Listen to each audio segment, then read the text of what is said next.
Listen, all I heard there was Spencer Lino balls in your court. I mean, you calling out Spencer Lino right here live from Hosner's? As a fan. That's what we're calling it. You want me to recap my worst McKinley moment? Yeah, we did. He's undefeated. I brought a special guest of my own tonight. 2023 state championship ring. This is McKinley Massillon week. Hold on. McKinley Massillon week, right? That was the first thing here on my clipboard.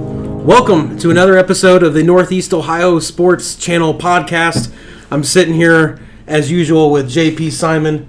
We're missing T. Jones today. Hopefully he'll be with us. Missing, or was he scared to show up? I don't know. I don't know the reason why he wasn't here. You heard about all these Tigers in the building. All of a sudden his knees started made plans somewhere else. I don't know. Yeah, he made plans elsewhere. But JP, who do we have with us today? Well, we got a couple Tiger greats here, both coaches and players. Starting out on my left, Coach Ty Keirns.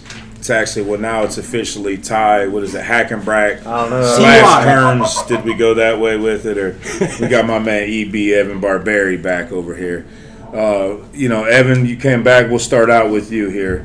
Evan's back this year, offensive coordinator for the Tigers. And EB, I got to warn you, we were over prepping, taking a few notes. You see I've got some studious notes rolling here too. We were taking some notes and kind of game planning for the podcast, and Ty, this is for you too. Tommy over here was asking me all kinds of questions about what kind of offense the Tigers are going to run and who the starting quarterback's going to be for the Tigers, and that's why I'm here today. It was supposed to be, Jones was supposed to be here today and interview the two Tigers, and I'm going to be honest with you, Tommy, I gave him the wrong date and time, and I showed up here today to make sure this thing goes the way it's supposed to go, and we don't give you McKinley guys any tips. So to answer your question, before we pass it to EB here, the Tigers are going to roll with the wing T offense. Right, we're going to take a page out of the Perry Panthers. McKinley's had trouble, defending against that in the past. We'll make sure you note that down. Yeah. But anyways, we got Evan Berbari back here. EB, I'll let you tell the tale a little bit better than I did. But EB, would you graduated as a Tiger, went to Walsh, did some coaching. Why don't you run us through a little bit about where you've been and what you've had going on here last few years? Graduate of Washington High School in 2014. Went to undergrad at Walsh. Coached undergrad at the time with under Coach Moore as a freshman coach.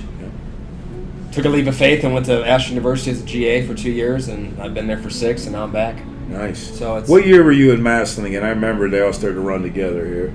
I coached 16 to 18. 16 to 18. And Ty, what year you were in Massillon? What years? Football seasons 2016, 2017. Graduated 2018. So you remember a young Ty Keirns coming through the program now. Then I coached against him when I was coaching college. Oh, who won that battle? We go talk Split. About. Oh, you guys won 1-1. Yeah. What'd you think about it? I know we're going all over the place now, but when you watched a little bit of film on Coach Keirns, what'd you guys think about when you was going into that game? Did you have a fish there? Oh, you were an offensive guy though, so you probably didn't see too much. No, but we watched other opponents that was the defense was playing ODU. I watched Ty. Yeah. Our staff always knew Ty was going to be a threat up front, so they have a good program. Yeah. Coach Cummings does a good job. You guys playing this ahead of time. If we throw any hardball questions, you're gonna be nice to. Both games are great though too. 2021, our starter quarterback got hurt, kind of rallied back, and 2022, we won 13-7, I believe, something like that. That's exactly what it was. Yeah, 13 or 14-7, something like that. Real tight. It's just a great. It's a good little rival for Ashland ODU. It's only an hour from each other. Yeah. So it was good. So Ty, then EB told us a little bit. He graduated as a Tiger, and Tommy will have to do your magic here, where you put that picture in about right now. There's a picture of EB and I when we were. I think I was a senior in high school, and I probably should have been on the basketball court playing. I believe that anyways, but I wasn't, so I dressed up. We used to have a bleacher bum crew that would go to all the home games, and we'd put the wigs on and the face paint. And I think you were a ball boy at the time. Yeah, I was. And, our families have known each other for a million years now, and I actually got a really good picture of EB as a ball boy and your boy as a bleacher bum, and we said we were destined for greatness from the beginning. So I'm glad to have EB back. But Ty, you said you were a Tiger as well. Graduated in 16. Now you're back in Massillon. Fill us in on the blanks here. I graduated in 18. 18. You That's got 18. played at Massillon Yeah. 16. So my junior year, 16, came over from Lake. Had to sit out 5, just transfer rules, whatnot. I And transferred. Back then, go ahead with that. Go where you was going. Transferred. We don't use the R word, right? I was not recruited. I promise. My senior class at Lake. You heard it right from his mouth. You heard it directly Yes, now. my senior class at Lake went like 1-10 or 1-9 something. They weren't the most talented. Okay, so I was looking for somewhere else. I came over and I thought Massillon would be for me. Great 2 years there. Obviously good enough for me to come back. Where'd you go after Massillon? You said you played. Ohio Dominican. Yep. All right, so D2 school, had a couple of different opportunities, places to go. Ended up, for different reasons, ODU was the place for me. Graduated 2 years ago. Back last year, football season, my first year as a coach, teacher and coach at WHS. What subject you coaching up at the high school? I teach world history and government. World history. Nice. There's another former Tiger great, I think, that's in that house that might have coached the same subject. A lot of guys don't know, but Ty's got he might be the third best or maybe the fourth best athlete in his house right now at this point. Maybe fifth. Maybe fifth. Maybe Well, fifth. it depends on which one's at college and which one's home on break. Yeah. But Ty, as you know, Coach Hack's been a safeties coach. Ty married Coach Hack's daughter, Sam, and that's where the / Hackenbracht, because we're still debating on who's the better athlete of the two. But yeah, Ty was a Tiger. Went to college, played some college ball, and he's back. I know on past podcasts we talked about the year I first jumped over to defense. That it was all Massillon guys on the defensive side of the ball, and that was a pretty special thing. And we ended up winning the state championship with that crew. And I think now that looking back on it, and this kind of organically came up, are we pretty much? At this point, like we talked about it. A guy like Cale Miller. He didn't graduate from Massillon, but what was the word you used? He was baptized, I think it was. And Cale's as Massillon as it gets now. And Coach Robinson's probably been here, 7-8 years now. So he wasn't here when I left the first time, but he's been here. I think he came in 19. So 19, yeah. So, and then, of course, Coach McGuire, Trav. And then EB's back, Ty. So we got a lot of Tigers in that offensive room, and hopefully that's a good omen and kind of takes us back on track to where we wanted to head. But glad to have Coach EB back in the system and in the city. Back in the rotation. Back in the rotation of it. Yeah, absolutely. So is the wing tee something that's off the table, or is that something we might look at now that we hear about McKinley struggles with it? Or remains to be seen. Oh, see, I like it. See, they took that how PR to deal with training. the hostile media. They took that class and got something out of it there. Yeah, well, it dawned on me because I didn't know you were going to be younger than me. Like, how you just kind of, I don't know, you just imagine an old guy or something. Yeah. So, do you play college football 25 or Madden? I don't know. I don't. He's all business. We ain't got time to play games. Well, 'cause I was going to Yeah, ask him time the to play same, games. question I asked Jones about what formation would you bring in for Oh, Madden. Or, man. never mind. Oh, and listen, But I can't knock it. my guy Jones just shot me a text message since we started. I know you haven't had the pleasure of meeting him yet, but he said he's going to have a rebuttal for why he's not here today. He's got all these Tigers talking about him, and he's not here to defend himself. Jones is actually, though, he's over at Aquinas now, and if I remember this right, you spent some time at Aquinas? Coach there 1 year. He was there a year, 1 yeah. year. Would you you got any words for our buddy Jones on what he can expect, or any? To this day, it's still one of my favorite, if not best years I ever coached, of having fun and with a great staff. We were 6-4, 7-3. I don't remember. We lost week 10 for the league championship. Great kids. Yeah. We were in the NCL, which it's not a thing anymore. It's a league. It's the Cleveland parochial schools, the lower division, like Cleveland St. Joe. Warren JFK was in there, Cleveland Central Catholic. So it was a good little league. Canton Central Catholic was in it. So the rival game was usually week 10 and moved to week 4 when I was there. Kind of different aspect of it than what I'm used to. I'm used to the rivalry being week 10. Yeah, Sure. absolutely. But it kind of getting ready to go week 4. That was the year of Central's run, the second year. So they lost in 14, they lost in 15, and then I left And then Aquinas actually beat them in 16, but Central and T-Rope caught the Aquinas pass beat them that year that they won state? at 16. I did not know that. Yeah. Wow. So they had it was a good place. I loved it. It was a good. And then I had kind of same thing. I had an opportunity to come back to my alma mater, and I did. So Yeah. Yep. He mentioned there. You know what I'm gonna bring up? What he mentioned there Maybe I missed it. about his rivalry week. Oh, yeah. So speaking of rivalry, Oh, here we go. weeks, 9 in a row. Welcome, welcome back to Massillon. And I don't know if anybody's filled you in yet, or you was away for a while and don't remember. We got a rivalry game, week 10. We play every year. And Ty, maybe we start with you on this one too. Here is we talk a lot about that game, and Tommy, this will 9 in a row. I know last podcast we had the big 9 balloon back here, and we got numbers. We're working on number 10 here, but something that we've talked about in the past on this, Ty, is McKinley moments. You got a McKinley moment? I do. You remember playing in that game or anything that sticks out? I do, yeah. My junior year, we were playing against, I believe his name is Dominique Robinson at quarterback. Yeah. His dad was a basketball coach at Mass and one of the best coaches ever. Like, great Preach. guy. But they were coming back, right? I don't know the exact score and everything, but it was a 1-score game, right? They go for 2 to take the lead.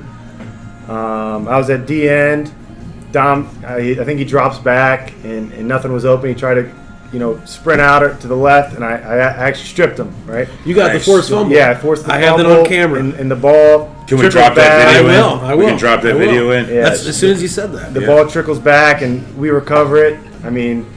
That was the game there. But I'll give him his props. Earlier in the game, I tackled Robinson, and it does not feel like you're tackling a quarterback. It feels like you're tackling a DN for the Bears. Yeah. And I'm sure he's a lot better now at football, so props to that guy. He's a stud. Yeah.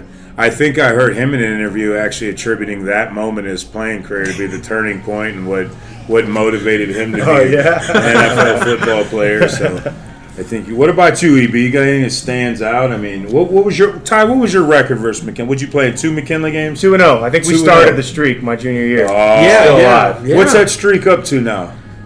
What is that? 9 in a row? Oh, 9, 10, something like that. Going you for didn't 10. know? Oh, you didn't know? You got to get them all though, so we'll just count 9. We're not going to count 10 until we ding that bell. But got 9 in a row. What about you, EB? You got any McKinley? Anything stands out, even as a coach, maybe player? What you got? My favorite McKinley game was probably 2017. Okay. No. Yeah, it was 17 over there. We were over there. We Yeah. beat them 16-15. Okay. We were kind of like the underdog that year. Yeah. It kind of felt like, and they kind of got us rolling in the playoffs. Yep. But as a player, my junior year, this we played them twice still. Yep. So Back when you could play them in the playoffs. Yeah, again. so we played them week 10, beat them 37-29. Then we met them again week 12 over up in Kent, and it's just another war of two towns going at each other. And we were, fortunate enough to beat them twice. Then my senior year, we rolled in. We were 8-2. No, I'm sorry, we were 7-2. If we get beat to McKinley, we're not getting the playoffs. Right. That game used to mean that. Yeah. That game used to they mean were that. 9-0, and my best friend picked up a field goal. They just stopped playing, and we picked it up and took it. And that was kind of like the whole momentum swing, and we think we beat it. I think it was 10-7 at the moment, and we were going up 17-7, and it kind of just turned the tide. But just kind of a momentum swing to kind of get the thing going, and we didn't finish in the playoffs. We kind of stubbed our toe against a team that we probably should have beat, but that's just how it happens. Sure. That's how it goes. But Sure. no, it's a great. It's a great rivalry. I like the respect for the people in the program over there. You got to have a bunch for them. Yeah. But it's just what both communities do for a high school football game. It's heard around worldwide. Yeah, which is no great. Unmatched. So yeah, so it's No really, doubt. it's blessings to be part of it as a player, as a coach. As a player, I was still like kind of an old soul. Like, yeah, we had all the stuff you have to do, but I just wanted to get to the game. Yeah. Usually the players want to get to the game. Absolutely. That's for the communities. It's great. It's a great week for both sides, but you want to get to the game to go. And even as a coach, like we're all Massillon guys here, and we love the traditions of that week and the pep rallies and everything that comes with it. But it's such a distraction as a coach. You know what I mean? You just want to get to the game. It's something you said right there. It's like, let's just get this thing rolling. Like, we'll roll through town and blow the horns and all that good stuff after we win. We can celebrate them, but as a coach, just trying to keep guys locked in and engaged. And Ty, you're still young enough to where, we were coaching when you were playing. Was that a thing for you, McKinley Week? Was that a distraction? Did that stuff? I'm sure everything was a distraction when I was in high school. I was scatterbrained. But coming from Lake, more than anything, I did appreciate it. I'll be honest. Now as a coach, I do get there's too much going on. Right, all I care about is the game. But as a player, coming over from Uniontown Lake, right? Oh my gosh, it was insane. The whole school was just got all these different flyers. So much time goes into that. Of some of the students that are part of whatever it is. I don't know the exact term. Sorry, guys. But were they the Village Idiots, right? The VIs. We're still rolling with the VIs. Spirit Club, I don't know. Yeah, Pep Club. Shout out Megan Ridgely. I almost called her Megan Coughlin. I knew her as Megan Coughlin. Megan Ridgely, shout out. She was in charge of the Pep Club. But it's sweet. It makes you feel special, right? And that's kind of a balance when you come over from another school, or even if you're born and raised, like the town and the rest of the students, the teachers, they make you feel so special. And remembering that at the end of the day, all you got to do this week is your job. It's hard for a high school brain to comprehend that. And you feel like, the man. Right? So, I know how I feel as a fan. I mean, I imagine you guys must go to bed and you're like, man, I can't wait for Saturday. Tuesday night, you're like, oh my God, I got to go through all this.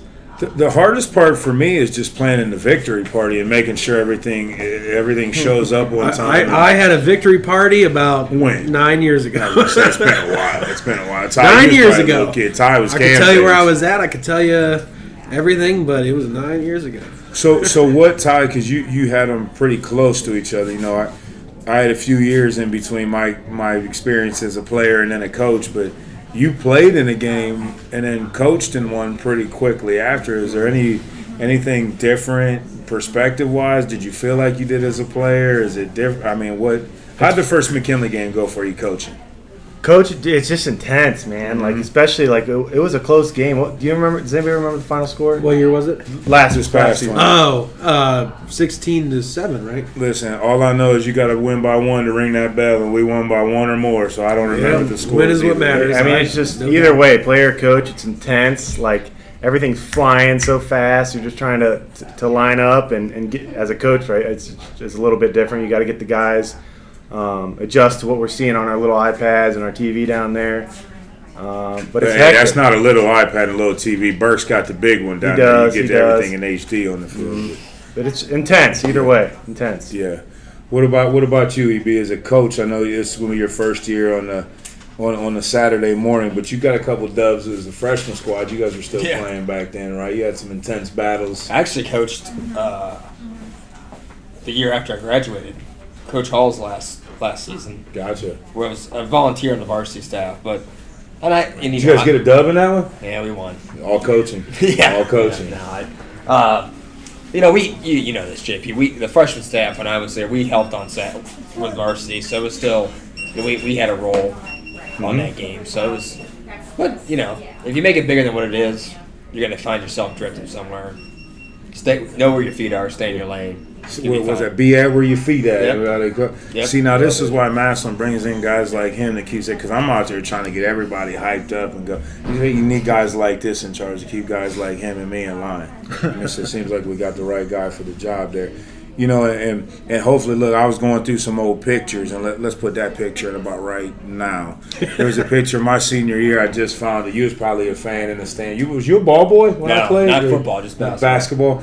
I got to be one of the lucky ones that gave Shep the Gatorade bag. Nice. Coach Rick Shepis, and I just found that picture. I vaguely even remember doing it. It's been, what, 8 or 9 years now? 8 or 9 years ago, yeah. But it's been a few years, so I seen that picture just recently. It was, you never forget beating McKinley, and we got to play them twice, as well in high school, once in the playoffs. And a question I always get asked, and I wanted to run it by you too, it's easy to get, week 10's coming every year, and you get fired up for it, and you go out there and you give it all you got. And then for us, I think we might have beat Perry, it's been so. But then all of a sudden you got the Bulldogs again, and we played in my senior year. You remember Fawcett Stadium? I know you don't remember, not Fawcett. Where we play at? You original Rubber Hall of Bowl, Fame? the Akron Rubber Bowl. I meant. Oh, The old Rubber gotcha. Bowl. And listen, a side note, that Rubber Bowl, we might as well go put a napkin out on the parking lot and play on top of that. That's Oh, yeah. what the Rubber Bowl felt like. Grew up in playing. Akron. I It know was where- rough. yeah, gotcha. You're a Rubber Bowl guy. Yeah. We played them, the second time at the Rubber Bowl, and everybody always asked me, is it hard to get up for that game twice? Like, before I give my answer, I was curious to hear how you feel that question. But did you, as a player, feel like it was tough to get up for McKinley again emotionally? No, because you know who you're playing. It's really survive in advance. He looks at me. You know what I'm saying? We know who we playing. It's survive mode, or and you know what you're going to get from that. Yeah. From those guys over there, and I was kind of different probably as a player. We were probably all the same, but we're going to stick to our schedule and do what we have to do to get ready to go. So whenever that was, it's business as usual. Yeah. And go out and go. But it was kind of funny. Like, I was a kid. You're playing Canton McKinley, and even like before I was born, so they play them twice in the 100th game. Mm-hmm. So Massillon beats them at Paul Brown, and they have to go to Akron. Okay, then McKinley won that game. But then, you guys played twice, but we have to go to Akron. So it was kind of cool. You get on the bus. You're not going to Canton, you're going to Akron. Yeah. We played them at Kent my junior year, which was really cool. Probably the last time that stadium's probably been filled. Yeah, I've said that multiple I don't know if times. the record still holds for info station. I know 09. I would think. 09, I think Massillon Madison McKinley playoff, and then the week after was Massillon Glenville. Yep. In the state semifinal, and that place was, I think it's still the biggest crowd. One of those two games, Yeah. maybe your guys' 19 game against Hoban might be up there, but then so there are 3 games. I know Hoban and St. B had some big crowds, Yeah. and there too. So, but high school football has been kind of been the For Akron and Kent State, for it's that, been their what's moneymaker. going on there. So. Yeah. But no, it was we were lucky enough, like I said earlier, to beat them twice and got them next week. And listen, we're a rare breed here. We're a couple of guys that can speak to beating McKinley twice in the same year. And, True. And you'll probably echo this too. It never gets old beating them guys. No. And we get to question a lot. It's been 9 in a row, and all I take a lot of shots at Tommy and joke a lot, but people always ask, does that ever take away from the rivalry? Do we need them to win one to make it Absolutely not. And I don't know how you guys feel about it, but I don't have any issue beating them for another 9 in a row. And it doesn't take any steam out of the next one. Poor guy. And you know what I mean? He's going to take it all. It's just for us. I think for the Massillon guys, we don't have to get up for that game. When I was a kid, it probably rings true for you. There was always a couple goals that was in that team room. And, goal number 2 is to win a state championship, or maybe there was 3 goals, but the last goal was to win a state championship, and the goal right before that beat McKinley. It wasn't week 10 or whatever, it's just a regular season game, and then you guys handle business in the playoffs. It's beat McKinley and win a state championship, and you got to have both. Yeah, I'm glad you said that, because I hate when you get these, most of the time it's college and pro sports, obviously, but you get these guys that are like, it's just another game, we didn't prepare for this any differently. Oh, come on. It's like, especially when it gets to this level, I hate to say it, it's not Jackson Hoover. You know what I'm saying? You guys gotta be pumped for that. Yeah. Personal. But I think there is some, and EB, correct me if I'm wrong, there is some, something to business as usual. Sure. You're going to prepare. We're still going to run the same plays the same way we run. But it's not a regular game.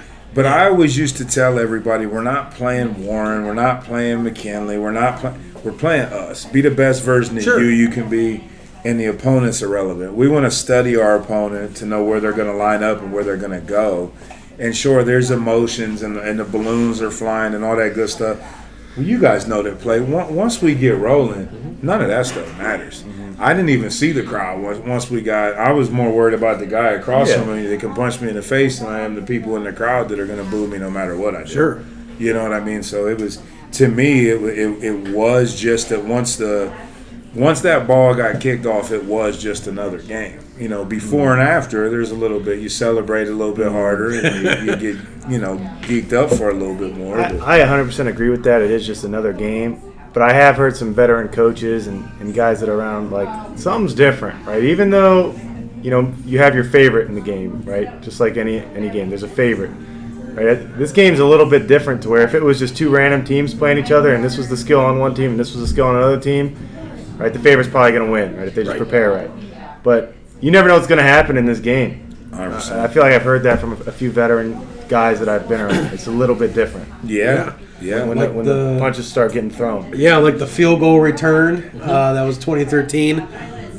Never saw that coming. I mean, except for the guy who picked up the ball and scored. Well, we practiced it. It was practice like that. I'm sure it was because McKinley was missing field goals in that era. So No, but there is something to that, and I think part of the the process or the struggle of that game is framing it as this is just a football game. Like all the pep rallies and cheers and the blood drive that I think. What's the record on that, by the way? Has anybody got that stat? a lot to a little. If we run 9 bells in a row, so we got to figure that out. Can we We insert won the that food stat? drive though this year. We win the food drive often. We're saving lives. We're donating blood. We're saving lives. We're feeding in Tiger hungry Town. families. He said, "Listen, man." We feed them at the victory parties. Everybody come get you a slice. Speaking of feeding people, we got to give a shout out to Ferraro's Pizza. Yes. Now, we're going to give our official review on this, I guess, but Shortly. we haven't had it yet. But I've walked by it about 16 times today, and it smells great. Everybody that's had it is telling me good things about it. Yeah, he's asked us if we wanted pizza like 5 times. Yeah, I'm just, I make my guests happy here, and I'll eat one with you. But we're going to eventually try the Ferraros, and shout out to my guy, Hunter Anthony, one of Massillon's finest MP at Massillon Police Department. A bunch of them pulled up out front, and I seen Tommy getting a little nervous. I said, no, I think they're just here for the pizza. My license plate. Yeah, make sure your tags is good on there. But everybody seems to really like the pizza truck, and we're gonna try some Ferraros here soon. Yeah. And we'll give and shout out to a couple of our other sponsors in addition to Ferraros. We're here at the Hosner Gallery. We're here at Hosner Gardens. You see the flowers is blooming, Beautiful. looking good here. Shout out Stark Market. We'll show some video what we got going on today. We got a pick and press going. We got our neutral zone that's going to be coming to Hosner's Market here, where we're going to have Massillon Perry Jackson apparel available in store, so you guys can fight in the parking lot about who's the better team, but then come on in and everybody get along in the neutral zone, buy some tees. A lot of great vendors in here. You guys have to come check us out. We're here tonight till 8. Hosner's is open every day till 8 p.m. Monday's closed up. Come check them out here next to the Irish. Big shout out to the Irish. We went over there and game planned for the interview here beforehand, and our girl Melinda always treats us well over there. So shout out to Hosner, shout out Irish, shout out Ferraro's Pizza. So jumping back into this, Ty and EB, you can attest to this next subject a little bit. You were talking ball with the guy earlier this morning. We talked about this a little bit earlier, and I'm sure anybody that's a Massillon fan is going to recognize the name as Dan Hackenbracht. Not to be confused with Tyler Hackenbracht, who's down at the University of Toledo, up and over, I guess, the University of Toledo right now. But Dan Hackenbracht. Ty, let's dive into the Hackenbracht subject. Let's just keep that a open book, and let's see where it takes us. But the one thing Coach Ty and I talked about, and EB, you tell me what you think, is this is the official call out for Dan Hackenbracht. We need him on a podcast. We got to hear some thoughts out of some stories, and Good guy. one of the things that Hack and I both have in common. And before I pass the mic here to Ty, is Hack played for Nick Saban at Michigan State, No kidding. and his position coach was Mark D'Antonio, Gotcha. who Wow. we talked about years later was my head coach in college. So he left Michigan State for Cincinnati. and He then left went back? Michigan State. I believe he stopped at Ohio State first, Oh, right? He was the yes, I DC. So, yeah. And then he made his way to Cincinnati before going back to Ohio Yeah. State Michigan State as yeah. the head guy. But Coach D was actually at Michigan State recruiting some of our guys. I think Trey Morgan went there, right, initially Mm-hmm. out of college. And do we have somebody else? Somebody else was getting recruited, I The think. kid from Matt Carrick from Yeah, Perry, lineman. yeah. He went, Yeah. he went to Michigan State. But Coach D was in the building recruiting Trayvon, if I remember right, and Coach Hack and I got to take a picture together with with Coach D. We might want to go ahead and put that in about right here in this podcast too. I'll dig that up. Hack, you probably got it if not. But he's a guy that, you know, I've sat around and been coaching with him now for 9 years and sat around and just he's got some good stories, to put it mildly. And Ty and I was talking about that earlier. We got to get him on a podcast. And what are your thoughts on Coach Hack? You got any good Coach Hack stories or just like when I transferred over from Massillon, I took an interest to Sam Hackenbracht. Okay, we were in art class together, and eventually we started talking, dating, whatever. And a couple of my buddies on the football team, basketball team, whatever, they said, "What is wrong with you, dude? You're dating. You know whose daughter that is, right?" And they were like, "Coach Hack." I didn't know Coach Hack. I just transferred over, right? And eventually I got to know him, right? He's my type of coach, you know. At this point, like somebody that's going to rip your ass, right? He's not beating around the bush, right? He's got a job to do. He's a hard-nosed guy, and as a son-in-law, right, gonna have kids. I got one on the way right now with Sam. Couldn't ask for. By the way. Thank you. Yeah, couldn't ask for like a better family to raise a kid around. You know, first and foremost, you want somebody to be healthy, a baby to be healthy and everything. So far, so good. But like just the way that family operates, you know, hard nosed, you know, work hard.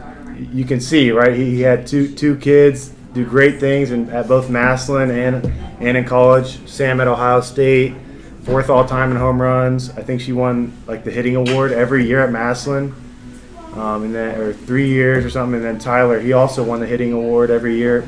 Massillon baseball. He's playing football down in Toledo right? now. Football, right? And they're just hard-nosed. They're going to tell you what it is, how it is. They don't care. And the Hackenbrachts are the real deal. And Sam Hackenbracht, I'm a roll with that a little bit. So we talked about this. We're coaching flag football together now. And Massillon's got a flag football team.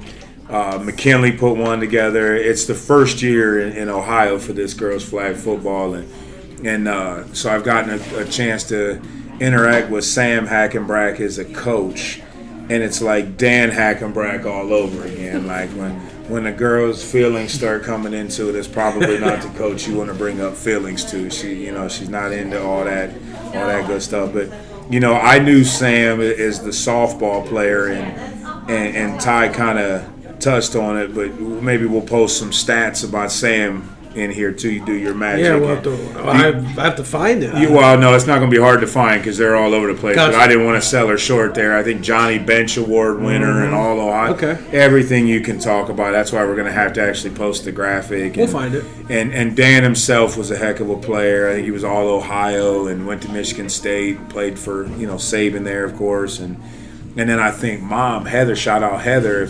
If I'm right on this, that Dan told me might have been the best athlete out of all of them in high school. She was a gymnast, so that's a strong bloodline there. And Ty finds himself as a scholarship collegiate athlete. He's drawing the short end of the stick in that house. Like that's a tough. So but yeah, we're gonna have to get Hack on here. We'll get some fried chicken spot to sponsor us. Yes, sir.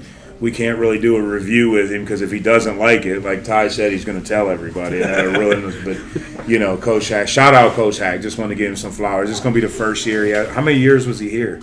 I want to say like 28. Was 27, 28 as a coach. That long? I mean, he was here a while. I mean, I never had him I think I just missed him from when I left to come back. But he was here a while, and I know he's going to travel with Tyler and watch him play at Toledo this year. Absolutely.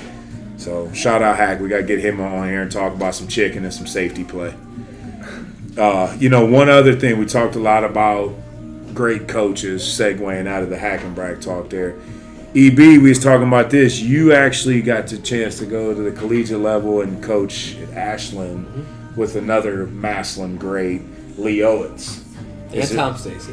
And Coach Stacy was down okay. there. Well, yeah, that's right. Shout out Coach Stacy. I didn't mean to leave him out of that, but Lee Owens is a guy. As a kid, I always knew the name, and I think what he coached with Trav when Trav played here, that '91 team. And is there anything you can tell us about Coach Owens? Something you learned, any experiences with him, or when somebody brings up Coach Owens, what's your reaction to it there? Leader of men. Yeah. I mean, he's a leader of men. He can get you ready to rock no matter what you're doing. Fierce competitor, but he's going to put the players first. Yep. So that's where kind of I got that from, and what's going to be best for who? Our kids. So it was a great experience. His last year was 2022, and we won a league championship on his way out. So, he really turned the tide of everywhere he's been as a head coach. He's kind of turned it. I mean, like, he was at Ashland Crestview. They went 10-0 and didn't make the playoffs. Jesus. They only took 4 teams from each region. Yeah. So he built that. He was at Galleon, still the only school in Richland County that's won a state championship '85. They beat Mooney with both Lincoln was the quarterback. Okay. Yeah, nice. And then he made another stop, and then he came here, and at that time they were kind of the downswing. They were, some things to kind of build back up, and he got the school built. Yeah. They called it the million. I forget how many $1 million game. The '88 game. They beat him on the halfback pass. Mayor Slutes threw it. Okay. And, Shout out Mayor Sleuth. Yeah. That's crazy. And they won that game, and then he left here and had an opportunity to go to Ohio State and Akron and Ashland. He's been at Ashland since 2004, and he's won more games than probably anyone's been there. So great experience there. Who took over after him? Doug Geiser. Doug was the guy. He actually worked for Coach Joe Studer. Okay. Notre Dame. No. Danny and Joey's Uncle Joe. Uncle Joe. Yeah, Gotcha. Steve's brother Joe at Triway. Yeah. Okay. So that's how that's kind of his Massillon connection. So Joe used to bring him down to watch practice when Lee was here before he even met Coach Owens, and then I kind of went with that. So no, it was. What was the biggest change from Owens to the next guy? Really nothing. I mean, Coach Geiser was there with Coach Owens from their 9 years at Akron the whole time at Ashland. So we kind of, once he stepped down to retire, I was on the road to recruiting next day, and we kind of just kept the thing moving. So what sounds like he had the winning formula. There's not really a reason to. Every head coach has their different tweaks. Yeah. To different things and has their own way. But the meat and potatoes of it, the pillars of what you want to call it, culture is all the same. Yeah. So. Gotcha. Well, so do you think that would you call that the $1 million play? No, I forget how many $1 million to build that new school was. You're saying to build a new high school when they open it up. That passed the levy. Yeah. Yep. Do you think if Mayor Slutes doesn't win that game, does he win that mayor election 25 years later? Do you think are you telling me that's what put him over the top in that next one? That's a legacy piece there. That is. That's part of that. If it wasn't a part of his campaign, it should have been. Yeah. You said another name there that. Speaking of another great podcast guest, man, we got a list of them coming out. Yeah. But Uncle Joe Studer, we can get that guy on here and talk some ball. We got something cooking here. Well, my one buddy, because I always send our podcast to my one buddy that I went to school with. We all had Sam Studer as a math teacher. Okay, yeah. Because we went to early college. Me too. Oh, really? I had him too, yeah. Gotcha. At Yeah, Massillon. he's an awesome guy. And I always joke with people, Massillon McKinley week, we did absolutely nothing in his class. Time out. You hear what I know. I do it for you hear what he guys. said? McKinley Massillon week, No. we did absolutely nothing. We got him fixed. He used to say that the other way. He used Well, to say it rolls It off. doesn't even sound right. It does.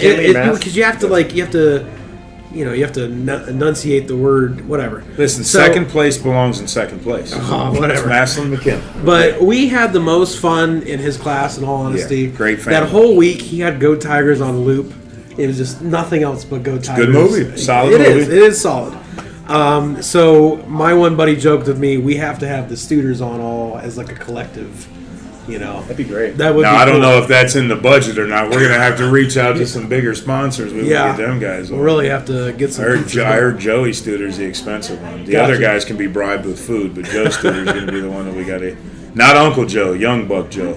Uncle Joe's a solid guy. He'll come on. Because and do it Dan's for the one love that of it. coaches with you. So does Joey now. He's the Okay. D-line coach. He's been there, what now, 3 years? 3 years? 2 years? 3 years. He coached D-line that state championship year with me. He was on Right. the D-line. And Joey's the youngest one, right? Because I think Correct. he's 2009 or something like that. Yeah, he 2010. graduated 10. But Right. yeah, Okay. yeah. Okay. Yeah. Yeah. I do the same thing. I was talking football years, not school years. Yep. Yeah. But he's the next spring. Yeah. Uncle Joe would be a great guest on here. I didn't realize that him and they coached together, though. Yeah, that's what I think they were at Triway together. Nice, Yep. nice. And Ty and I talked about this, a little bit before. We talk about you were at Ashland, the D2 level. Ty, I think you were talking about this a little bit, that everybody underestimates what Division II is. Like everybody thinks, it's not Division I, it's going to be easy. Well, listen, there's some talent in Division II now too. Yeah. Right? And I think you gave some. We were talking a little bit about that earlier. Is everybody thinks that they're just going to go down to Division II and dominate, and then they welcome to reality a little bit on day one. Definitely. EB, was there any? You go to Division II, and I think Ty might have actually originated the question. Back, Division II. That I don't know when I even went to college. When I went Division I, we didn't get half the T-shirts and shoes and stuff that we got in college that we got in high school. Have you noticed anything coming back to Massillon with? Do we get as much as people say that? You know what I mean? Is it that big of a? I mean, and what's your thoughts on that? Or I haven't been back long enough to say, see, yeah. But I mean, but I know what was your? How was you phrasing that, Ty? Like going from a Division II where you're not getting. I mean, you can look at it from a actual football standpoint, and you can look at it from like a everything else standpoint. Like at Ohio Dominican, we didn't even have a track around. Right. Like we didn't have a track. We had to go somewhere else. I think we went to Capitol for our track team. The weight room was small. We got some solid gear, but as far as the gear goes, it was about on. We probably got more at Massillon. We got the shoes, cleats. They get gloves all the time.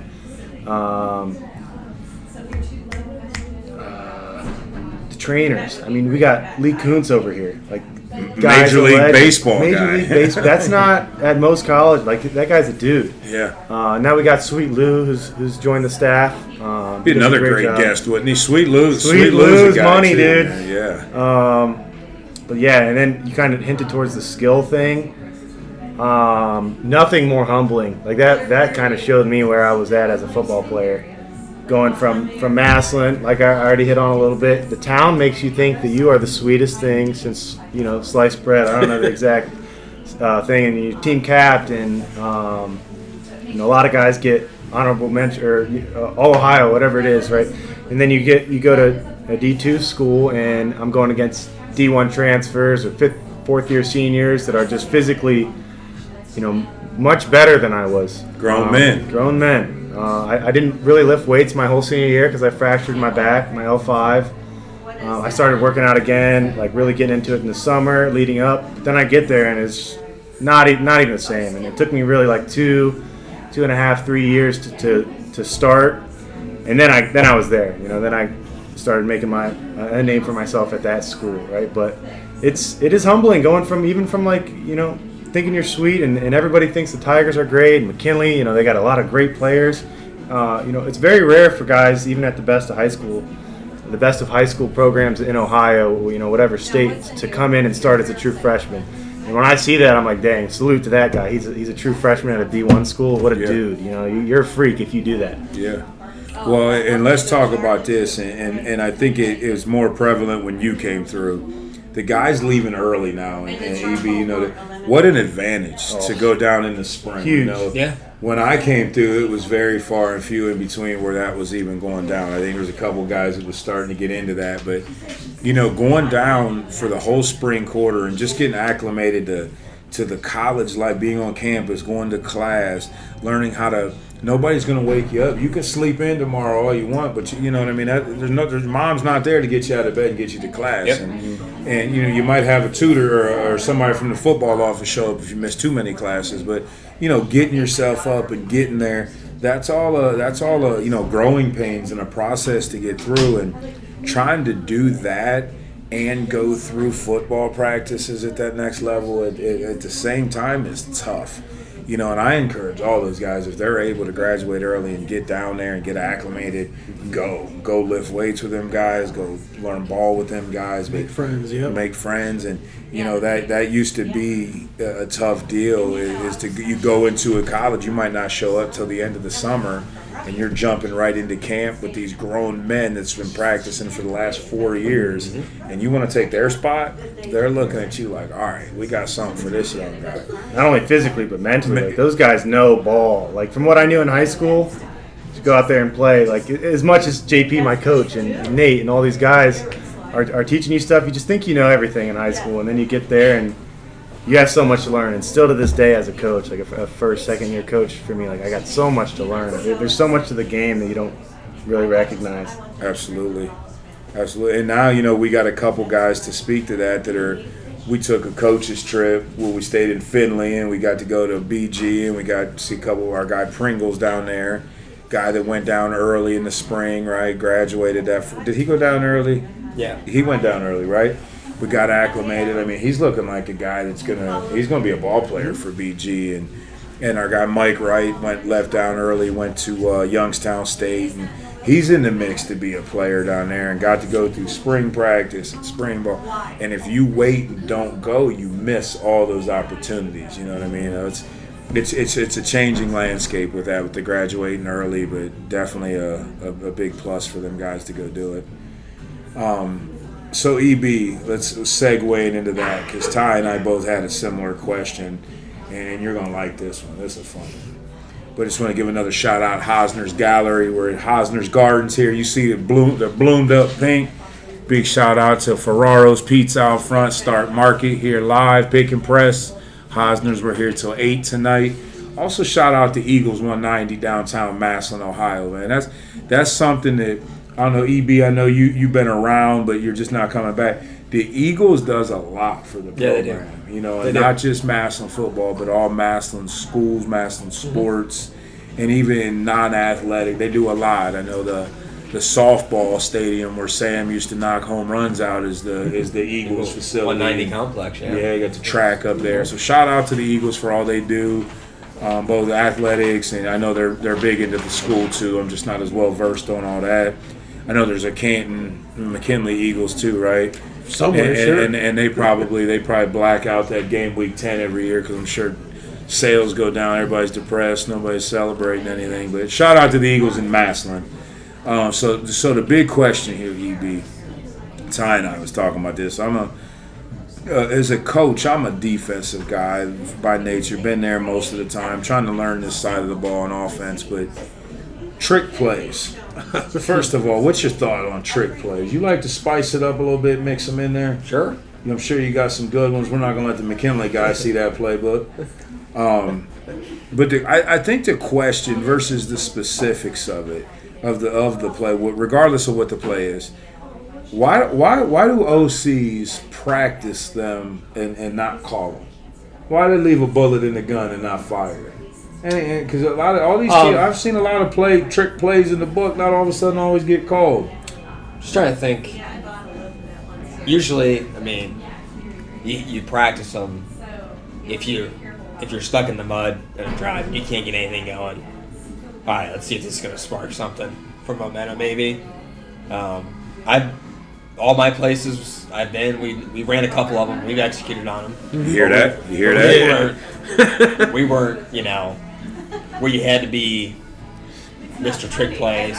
They call it where you have to run a couple of them because you're disadvantaged. But they're fun. The kids like them. I think if you do too much, you get a little bit too gimmicky. Well, and I was part of that question a little bit because I think it was 2017 that McKinley ran like that trick play. I forget what you called it. I don't know what it's called. Like, the quarterback throws the ball almost like it's a fumble. It goes back to the wide receiver throws it. Oh, Reardon. When Reardon spiked the ball. Yeah, like skip pass.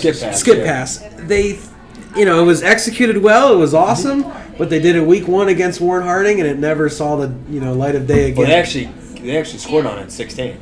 I scouted McKinley Jackson. Oh, they did it against Jackson. We got eyes on you. They hit it. See, I didn't know that. And they played at Central. It was awesome. I don't remember. Yeah, it was Scott knows awesome. ball, people. I'd have to I go know back the and watch ball. it. I'd have to go Big back and bucks. watch it. Yeah, I It was remember awesome. that. It was I really filmed cool. it. That's sad. Yeah. But I don't know. I was just curious because it blew my mind. Like when you would think you would hold that kind of in the back of the bag for you guys. And But is there anything too? And I'm asking more than I'm saying. Like you run that week 1. Now as a defensive guy, you know what I'm worried about? You running that week 10. Is there Yeah. any of it that True. you sprinkle in early just to keep them thinking, or that's fair. is that not mean- even? Sure. Yeah. We're gonna dial them up to score. We ain't worried about what they're Because thinking about. teams do the swinging gate on like the extra points. Like McKinley's been doing that for years. Yeah. And they never took advantage of going for 2 in that. Oh, the old situation. muddle huddle deal they do. Is that what you mean? Oh, So whatever they call it whatever, but it always blows my mind when they practice these things, and I understand it makes the other team's defense practice more. they have to spend a That's period. fair. They have to spend Yeah. 5 minutes on how we're gonna line up against muddle huddle. Yeah, But you also have to spend 5 minutes putting muddle doing huddle it. in. Yeah, Right, yeah. right. Yeah. So the real question is, week 10 when we're up 40, are we going to get conservative and run the ball? We're going to sprinkle in one of them trick plays, try to see if that thing will hold 100. Just trying to get a first down. Just 10-yard runs and bombs, right? That's it. He beat 10-yard runs and bombs from going to Ashland and Massillon, wherever you learned the most from. First off, who was like the person you took the most from, and what is your offensive philosophy, just individually? I mean, I've been around really some great coaches offensively. I've coached every position in football besides, that's everything, yeah. Offensively, I got my start with Berbari Bardwell at Aquinas. He was at Massillon. No kidding. He's a good mentor of mine. Learned from the guys at Massillon. With, Brett Cooper was there, and Shout out Coach Coop. Jared Troxler, and then I went to, so it's high school, so it's spread. Then I go to Ashland. Now I'm on defense, but that first year in 19, we were on offense 50-50. Pro style. 50 under center, 50% in the gun. Yeah. A lot of different formations, a lot of different stuff. So then that kind of got me into, I don't want to call it old school, the upper division of multiple spread. We called it pro style offense out of spread formations. We kind of adapted to that, kind of when we started when you went against us. But philosophy. I mean, you got to be able to run the football and be physical in the run and throw game, and execute on third down. And I know it's coach talk, but if you do the fundamental part, you'll be fine. It's not. I don't think there's no science to it. You have to have an identity, know where your best strengths are, and use them to your advantage. And that's kind of going to be team by team because every team's going to have a different strength and a different weakness. Yeah. So you have to. I've always said the sign of a good coach is being able to adapt to the talent. You know what I mean? Yes. 'Cause we're not in the position where you've been in the past where we get to recruit the style of player we want. Mm-hmm. You know what I mean? We've changed a little bit at Ashland. Like our quarterback when I first got there was more of a running threat type guy who could get on the perimeter and throw it. And then he graduated, the toughest kid I'll ever be around, Austin Brenner. Great kid from Copley. He could have played Division II basketball. He was never healthy. He always went through something. He had a dramatic injury, like we broke his leg against Ohio Dominican in 2021. Comes back, really wasn't 75% of himself, but just the willingness of who he is. He's a believer, and and FCA and servant leader with that. That's what he believes in, and he actually came back to be part of the FCA at Ashland and do that. And now he's around the team now. But a great kid. And then he left, and then we had our quarterback who just graduated this year was 6'5", 260. Trevor Bazinski, more of a drop back type guy. So we had to adapt a little bit to what we had. Everyone's package is this big. Yeah, But yeah. it's always going to be get to what your nuts and bolts are and go with that. So Sure. Was that name Trubisky or? no, Bazinski. He Oh, played at, okay. He played at Berea Mid Park. Gotcha. Graduated from Okay. there. We scrimmaged him when I was at Massillon. Yeah. I think I remember playing him. Yeah, Yeah, went yeah. to Buffalo. Same kid? Yeah, went to Buffalo. Big old quarterback. Yep. Yep, went to Buffalo and then he transferred to us. So, but yeah, it's football's the same when it comes to certain things, but it's just every level's of course different. Sure. And here's something I want to try out with you, Tommy, when we go back and we edit this. There's a play called toe, and EB here is famous for wanting to dial up the toe. I'm going to try something. We'll insert it about right here where we draw up the toe on a whiteboard. And the toe is just a thing of beauty. It's poetry in motion. It stands for tackle on will, right? Okay. That's what I was always taught. I used to switch it up a little bit when I played tackle. And we used the O as a different word on what we was going to do to the will linebacker there. But it's beautiful. Everybody's blocking down, blocking back, and the tackle gets a full head of steam and comes around the edge. I ran it a couple really good times against McKinley. My junior year specifically. Maybe we'll put that clip in. You gotta find it. I don't know where. So I'm gonna send that one to you. But EB, what's your thoughts on the toe? As we would go to the graphic right here on the video and draw it up. What do you think about the toe? It's a great play. It's God's play. Sure. If God was an offensive coordinator, God would dial up the toe. You know, right? And I gotta touch on one thing here before we move on from EB. And before I jump into that one, let me give another shout out to this pizza company, Ferraro's. Brit's back here pressing at the Stark Market pick and press here, and she just walked by. I think I heard your beeper go off for the pizza, and then I just got a whiff of it, and it smells like the real deal around here. So whether it tastes good or not, yet to be determined. But shout out to Ferraro's Pizza for the smells in here right now at Hausner's Gallery in the Gardens. Come check us out till 8.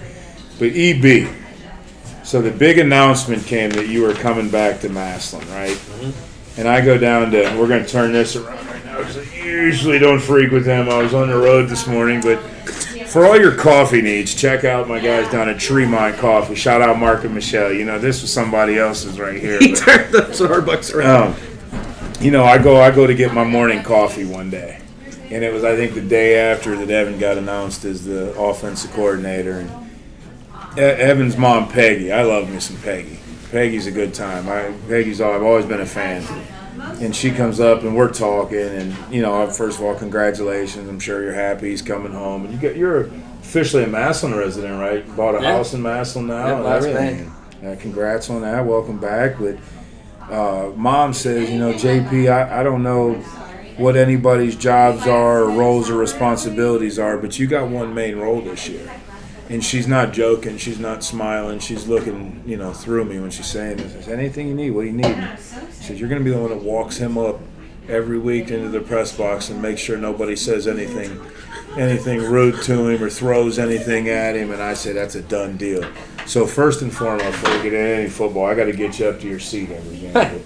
I'll be all right. Trust me, but listen, I'm not dealing with the aftermath of Peggy down at Tremont one morning when I don't walk you up there. But she'll be fine. I look forward to the cheering section week 1 and Peggy, be loud, be proud. But yeah, that's you know. So anyways, so moving on a little bit here, we got to get my girl Becca Moore in here. And Yeah, talk some sure. girls Talk some flag football. Right. You guys beat McKinley. I know that. You guys. Seems to be a common theme around here. Oh yeah, whatever. But I think, did you guys tie somebody or something? I think. So we have a varsity and a JV team. We're actually one of the few squads out there that has, you know, a JV flag team. Right. And I'm pretty sure, and let me not speak out of context, but I'm pretty sure we played a couple varsity teams with our JV, Okay. and we tied one of the other varsity squads. Gotcha. Okay. We opened the season out hot. We started out week 1, game 1, Massillon, McKinley, and, you know, put one on the pups, lady pups. You know, there's nothing less to me beating them either. A win against them is a win against them, and then week 2, we line it up With Hoban, right? with Hoban. Yeah. And get to put one on them too. So it's been a fun spring. Beating McKinley and beating Hoban, you can't ask for much more there. You know, so it's been a fun spring. But I'd love to get on. I know my guy Scott Ryan and Becca do a great job on Tiger Talk. Love to get them in here and mix things up with them and chop it up. If you haven't yet, I don't know if you've read it. I started thinking about getting it for you for Easter this year. The Massillon vs. the World book. Have you read that? No, I mean, I asked you about that a long time ago. That was what came out after the state title, right? championship, Because yeah. the other one was the 15 for 15 for 15, yep. Yeah, okay. Yep. Yeah, but I'm going to have to get you a copy of that for Easter. I'll read it. Reading. You know, that's bathroom content. You know, I'll read it. Man. Well, I know you're used to history and reading about them old victory bells you guys used to win. Yeah, the film is getting old. I get that comment quite often. Like, when I make videos or something, like someone will say something along the lines of, "Oh, well, look how old that." The helmets are still leather. The helmets were still leather. I don't know about that. Well, I'll tell you what, Ty's back, and he's got that look in his eye. What do you think about now? It looks like we're at about the 59-minute mark. You want to take a break here and put our pizza order in? Sure. Yeah, we can do that. Then we can tell everybody how good it is. We'll come back with our pizza review. We'll do whatever you guys want to do. Let's do it. Maybe talk more trick plays, talk about the toe. Well, Dan Hackenbracht, make podcasts great again. Oh, my God. So, we'll have our pizza review here shortly. We're all on call for our pizzas, but Evan, we're going to have to see you out in a few minutes here. Thanks. It's been a pleasure having you. I mean, I know it's probably not the easiest to, talk to me, maybe. I don't know. I didn't tell him you're a McKinley guy. I waited till the end. I think he figured it out. Yeah. But no, I think it's special. We've had all Massillon guys on. Yep. But, eventually we'll come back to my side. We'll get some McKinley guys on here. But I think it's special. There's nothing else that exists like this right now. Sure, 1480 and all of them, they do their thing and they get the different coaches. But as of right now, there's nothing like this, where you get both sides of the fence at the same table. Sure. About to share some pizza. Yeah. I don't know. Yeah, what'd you get? What'd you order? What was your pizza? Holly Jolly. The Holly Jolly. And It has spinach and all sorts of different stuff. okay, nice. I think we got a kicking chicken and a pepperoni. And I'm going to send some back to my man, Dan Hackenbracht. So, Hack, this is official. I gave him a pizza pie to bring back to you. So if he you don't doesn't get have none, one. Yeah. and the weight of Dan Hackenbracht, we really want him on a podcast. You got to get him some chicken. Yep. That's the key to his heart. But EB, and before we sign off with you again, big shout out to Hosner's Gallery hosting us again. Now, what is this, our second episode here, fourth total? Yeah. We did a couple in my building downtown, but big shout out. We're in Hosner's Gardens right now. You see the wind's been blowing through the trees all afternoon. It's the weather's held up for us here. Big shout out to Ferraro's Pizza out front. Again, ready to get that taste test. We'll come back and let you know how that was. Stark Market. Big shout out here. Be on the lookout. We got Massillon, Perry, Jackson. We'll have all three in here, like we said earlier. Fight in the parking lot. Come be friends and buy some T-shirts inside at the neutral zone. Also want to give another shout out to Eagles 190 and Massillon for all they do, both the football program, the other athletics, as well as the school in general. That doesn't go unnoticed. We appreciate all you guys. And EB, thanks for the time, brother. I know you're a busy man. Said you was spreading malts all day with Pops all morning. Got cleaned up, showered up. Come give us a little football chat. And Appreciate it. hey, man, you did a great job not giving the McKinley guy anything they can go home and study. But I think next time I'll let you see him is going to be week 10 at the Victory Party downtown. Yeah. You're always invited to that one. Yeah, I was invited a long time ago, no joke, but Yeah. the dude was blown away. I'm like, hey, man, I'll show up to any party. Yeah, no doubt. But I appreciate you, brother. You got anything in closing? Or, I mean, you're going to let the work speak for itself. See, I like the way you do business already. No, I'm just excited to be back home. Yeah, we're excited to have you, man. And Moms, we got him. We got his back. Moms, we ain't going to let nothing. And Tyrone, Hackenbracht hyphen Keirns, or is it Keirns hyphen or how? Just Keirns for now, but Just like, Keirns. It's like hypothetical. It's still we're still working Yeah. on that. And again, congrats. I didn't know if that was public or not yet that you and Sam were expecting, but now that it's out there, I just Boy too, boy on the way. Yeah. Well, that's the only way to do it, isn't it? I mean, Tiger, baby, Tiger. Yeah. Soon Trench Life. Oh yeah. Well, they run routes. Are you the Trench Life guy? I don't know. We'll Sam see. wants them in 24, like the rest of them. Well, so there's maybe some. it'll You be got still some fun. athletic genes helping you out, so they might be in a skill spot. But I appreciate you taking some time out too, man. And Yes, sir. we're gonna get Ty on Thanks here for on the having pizza me. review anytime, brother. But other than that, Hack, the ball's in your court. I expect Sam to come when Dan comes though, because there's a little bit of debate in Massillon on who the best coach Hack is right now. I don't know if what Sam's doing with the flag football versus her Pop's coaching resume. Where she beat Hoban and McKinley in her first 2 weeks. That's a resume right there. That's a resume right there. That's a heck of a start. And Sam, I got your back. She's my favorite head coach in Massillon right now. Favorite head coach in the Tiger and all. But we'll have Sam and Dan on here, and we'll get some chicken eating that day too, I bet. But I appreciate you two guys for being here and look forward to talking again soon. Jones, I got we got two of my best Tigers here. We was 3-on-1 versus Tommy today. We're waiting on that rebuttal. Yeah, left me by myself, man. Left you out there to dry. I've been sweating this whole time. But shout out my guy Jones, and you know we'll hear his response. I bet he's gonna have something fun to say.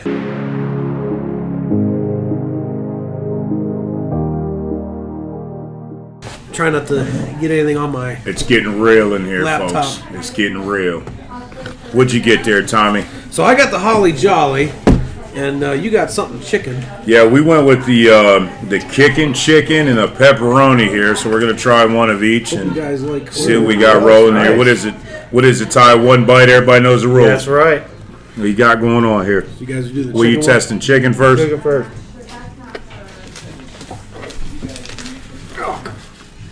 That's good. Okay, now that's living up to the hype now. Sometimes it don't live up to the hype. That's living up to the hype.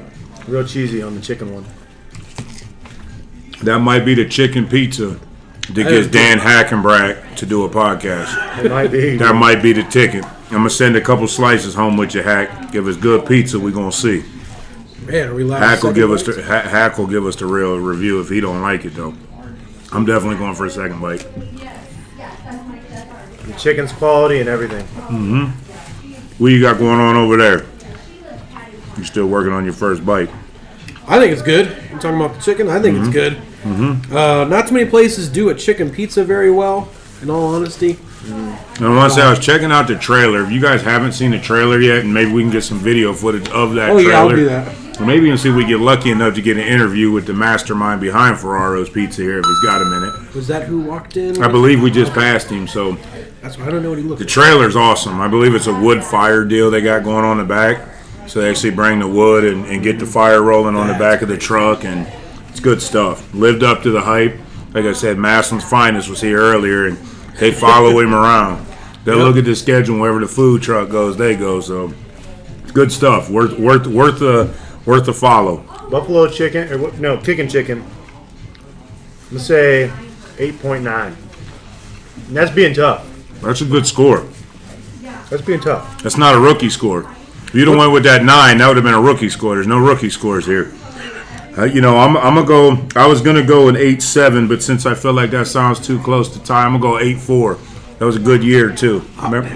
8-4. 84. It was a good year. Yeah, McKinley won basketball state championship. Never heard of him. What you got? What you got going over there? What's your score? Well, for me, I would say 8.5 because I don't want to go 9 or 10 because That'd be a rookie what score. constitutes a 9 or 10 though? We didn't establish a criteria. The best pizza you've ever had. And I've eaten a lot of pies in my day. Yeah, me too. I wouldn't give out an 8.4 to too many though. I wouldn't. There's not too many 8s. No. To me, I'm Especially on. not in this area. Out there, yeah. I'm on the. I'm on a. It's an elite scale here. If you hit the 8s and above, you're doing something right. I mean, Now, it's good if you stuff. If you want to do this one next, I don't know if or you guys want to do just the pepperoni. I'll take one of those. I'm gonna go pepperoni next. Yeah. All right, yeah. Try That's one what we out. got second, anyways. Was it good? This one looks crazy. Yeah. I'm What we sure they're got? all about to Cheese, be good. Oh sausage. yeah. You got a little flop there. What's the flop like over there? What do you think there? Good flop. Good flop. One bite. Everybody knows the rules.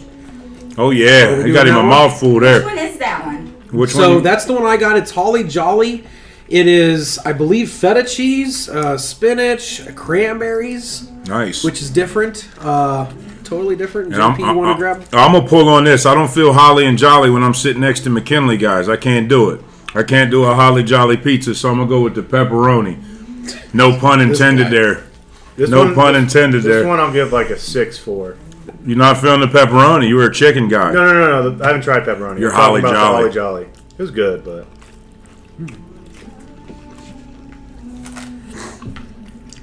Pepperoni is good. I like the crust. I didn't get the pepperoni. You know, I got to revisit it. I gotta go 8.9 on that chicken. Cause Yeah. that's an 8.4. That's a good pizza. I'm gonna go 8.9 on the chicken. Well, this Holly Jolly, I think. I'm I gonna go still think 8.9. it's good, but I think the chicken's the better. That chicken That was. chicken's good. chicken's the way to go. Pepperoni's really good too. But that chicken was next level. That kicking chicken. That might be what gets Hackenbracht on live air. Yeah. I'd make the trip for the kicking chicken. Worth to follow. And we'll talk to him later. I'm sure there's a website and all that good stuff where you can find out where he's going to be parked. But Ferraro's wood-fired pizza, definitely a recommendation. Looks like per their box, they do some catering too. Yeah, have them cater my party when McKinley beats Massillon, right? Well, I don't know if they'll be around then. Still, I mean, we gotta be realistic with how we plan these parties. I mean, man, they're doing good, but He's always witty. It's just how it Yeah, is. He just I comes know. back right that. Like, it's like well, the good news he's is, got it ready to go. win or lose, it's always going to be a good time for a pie. Yeah, you're not wrong. So that's one thing you guys got going for you.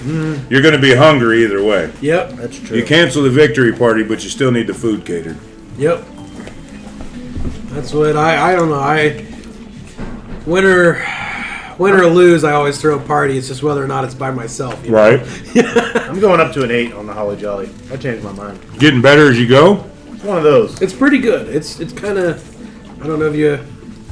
I was trying to keep it to a bite, but I finished both pieces here. I get 3. That's good stuff. But all right, we're with the man, the myth, the legend. We're here with Steve. He's the guy who made all of our pizzas. We just got done with the review. Yep. I think the unanimous decision is the chicken pizza was our favorite. I'm a chicken pizza guy, but what was the last one you ordered? The Holly Jolly. Yeah, I had the Holly that was Jolly. Good stuff too. Yeah, What was all on that one, Steve?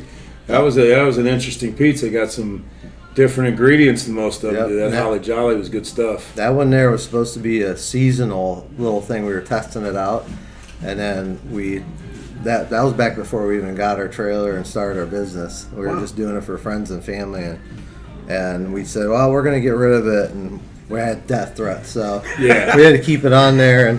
And but that's our house-made creamy garlic sauce and baby spinach and fresh mozzarella, and then we do our sausage and dried cranberries, which some people are like, cranberries? No. Oh, that's was what good. set it Yes, apart. it does. Yeah. It does actually. Yeah, I opened the box and I just, and, when you look at a pizza, you can just tell immediately, oh, this is going to be good.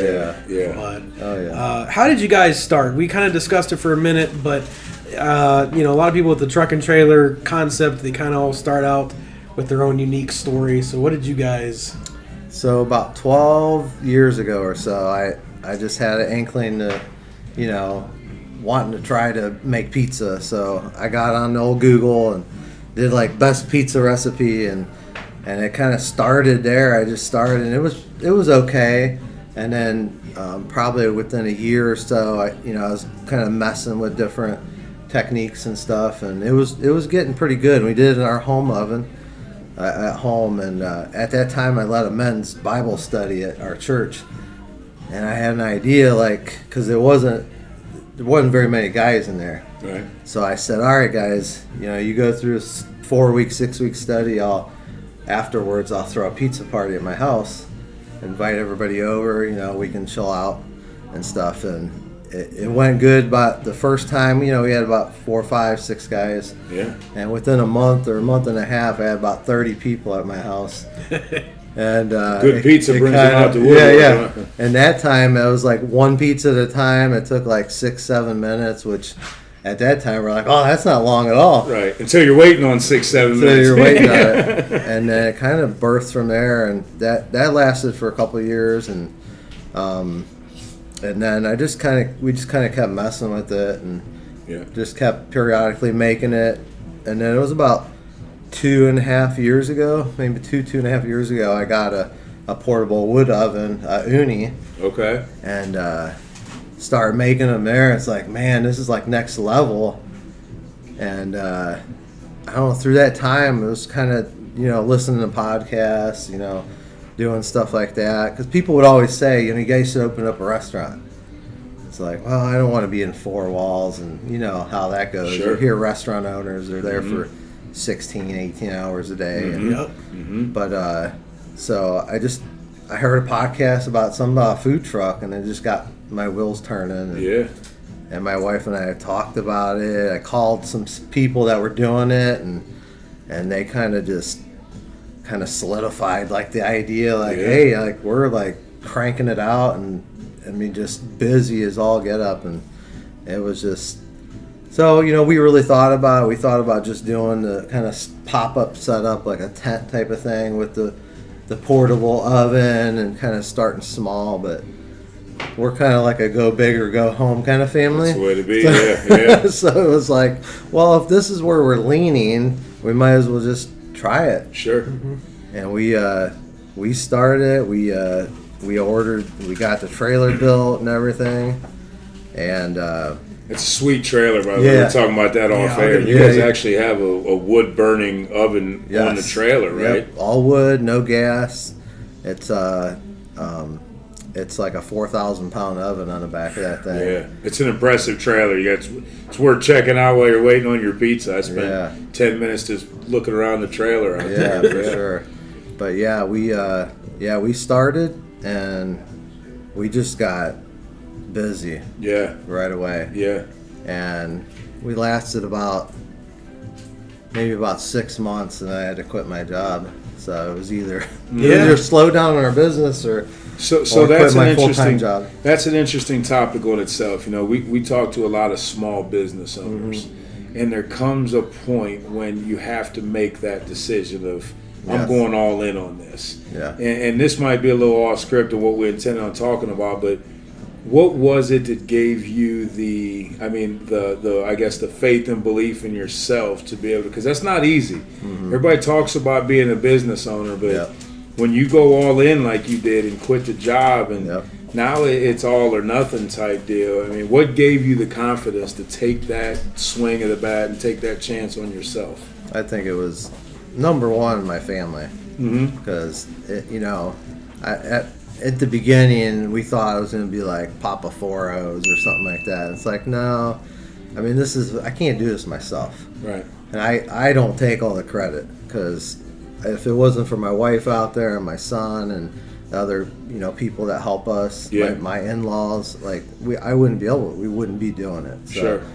So it was definitely that, and we just knew we had a good product. Like Yeah. we knew our pizza was good, Mm-hmm. and we kind of turned into pizza snobs. I even eat gas station pizza. Right. Like Sure. I do not. I'll eat any pizza. Sure. Might not eat it twice, but Yeah, I'll give it a definitely eat try. it once. Yeah. But we knew we had a good product. We knew what pizza does, how pizza brings people together. Mm-hmm. It's one of the best things to see is on a summer day looking out our trailer window and seeing people have their tailgate down. Yeah. And they're sitting there and they're just eating. We even seen people not even knowing each other, and they get together Yeah. and they're just talking, Trading out Yeah, slices. Yeah, Yeah, That's what we were doing That's what we did earlier. Yeah. today, Yep. So it was definitely my family and our product, and just knowing that if our heart's in it, it's gonna work. Sure. And Nice. It's funny. One of the police officers that pulled up, Hunter Anthony. So I coach at Massillon. I know we're just Yeah, kind yeah. of meeting each other, but I've been coaching football at Massillon for the last. This will be year 10 for me. And Hunter was actually a player. Okay. So I seen him pull up. I go out and say what's up to him, and what are you doing up here? And he goes, well, we follow this guy wherever he goes. We pull up. Yeah. So it's actually impressive. You know, there's a legit group of people, segment of people out there that are Oh, yeah. following the truck around. oh yeah, You know what I mean? So I thought that was kudos to the restaurant and because if it was bad pizza, people aren't going to seek you out to come find you. So Yeah. that told me right then and there to save some room to get a pizza yeah. today. And we try our best. There's sometimes we get so busy, and definitely, admittedly, the quality sometimes does go down a little bit, but it's we try our best to push out the best we can. Sure. All the time, and that's kind of to that point, like how busy do you get before you say it's too much, and that it kind of helps us know like what events to go to, Yep, what true. not to go to. If it's like a busy like fairground, like we typically don't go to stuff like that because we How want do you keep up all right, that? Yeah. right. We're not about quantity; we're about quality Yeah. first. Yeah. Yeah. Because you Absolutely. can't rush it and keep it the No. same integrity and everything. No. And And we pride ourselves in high quality ingredients, and yeah, we do our best to try to push out a good product. yeah, absolutely. Speaking of quality, because I have to ask, what is your favorite pizza or at least item of some kind? You should have asked that before we ordered. I know, yeah, you're not wrong. What would be your go-to? Well, it's the 4O's favorite, of course. All right. That makes sense. No, we should have read it between I know, the I lines should have on read that all one. of it. Well, lately it's been just like our white sauce with chicken and Okay. mushrooms and peppers and onions. But I don't know. It's the 4O's favorite. We love. That's the way to go. Yeah, we use fresh baby bella mushrooms that my wife slices and just it's just so good. They're Yeah. all good. I mean, Yeah. it's kind of hard to nail Pinpoint. down Yeah. Yeah. absolute favorite because we love them all. But I eat it all the time. I never get sick of it. Sure. I guess. Well, we even heard the story last night. I was talking to Sherry. It might have been 2 nights ago. You made her I think it was an off-the-menu item here with a carnivorous pizza. Yeah, How did yeah. we do that without any bread? Or Yeah, we ended up throwing some shredded cheese in a small pan and kind of getting it crystallized, like caramelized, Yeah. to where it kind of turned it into a crust, Yeah, and then put some toppings and stuff on it. Wow. that's something she was telling me this story. That's something you can appreciate, and that's what a local small-owned business Yeah. can do for not everybody can go off script and do something Right. for their client Yeah. like that. And Right, I think that's impressive that you're able to do that and Right. take care of everybody's needs there. right. What? So where can we find you at? Where can we follow the truck? You on social media, I'm sure, or Oh website? yeah. My wife handles Facebook and like Instagram, but primarily Facebook's like the kind of the biggest following.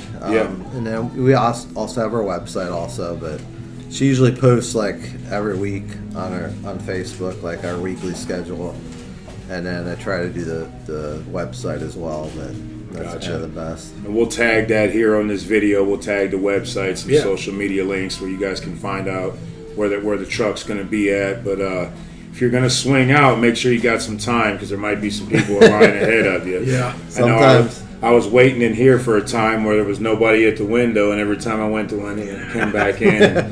Like, all right, eventually we're just going to have to get in this line. Yeah. Yeah, we're gonna try to keep our online ordering going throughout the summer. It just really depends because a lot of times, summer it gets nice out, more people come out like Sure.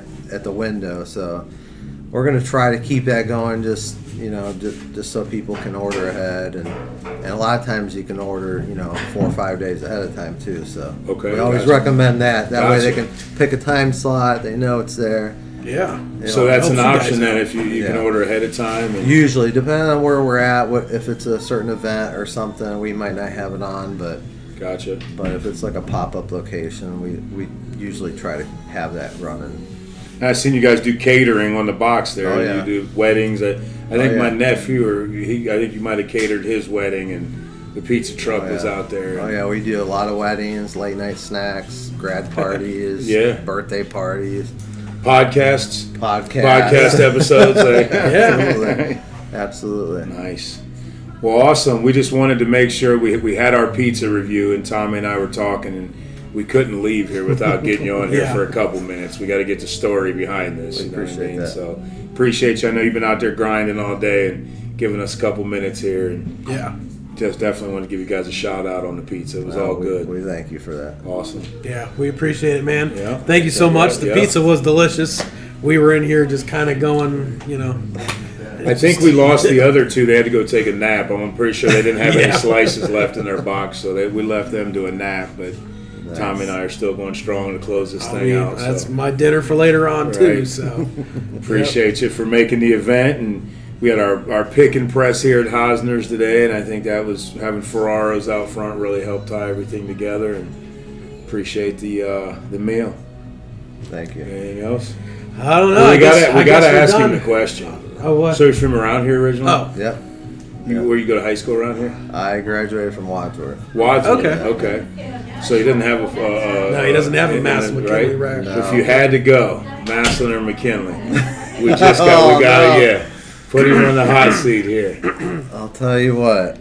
I'm gonna have to just be in the middle here. Oh, see That's a good answer. smart. That's a good answer. Because I love Massillon folks and McKinley folks. See, That's a good that's- answer. And they all That's a have to eat businessman pizza. answer. and I was they gonna all say get that's a hungry. seasoned vet. They all eat Yeah, pizza. They all eat pizza, and we serve each side. Gotcha. Yep. Well, you heard it here. Tiger fans, and I don't know any, but McKinley fans, if you're friends of Tommy, both you guys check out Ferraro's Pizza. Both you guys. Comes highly recommended by the guys here at the podcast. Oh, yeah. And I guess we'll sign off. Thanks On for that watching, note. as always. And, as always, go Pups. Yeah, you hear it. Oh, man. This dude. All two friends of mine. That was good.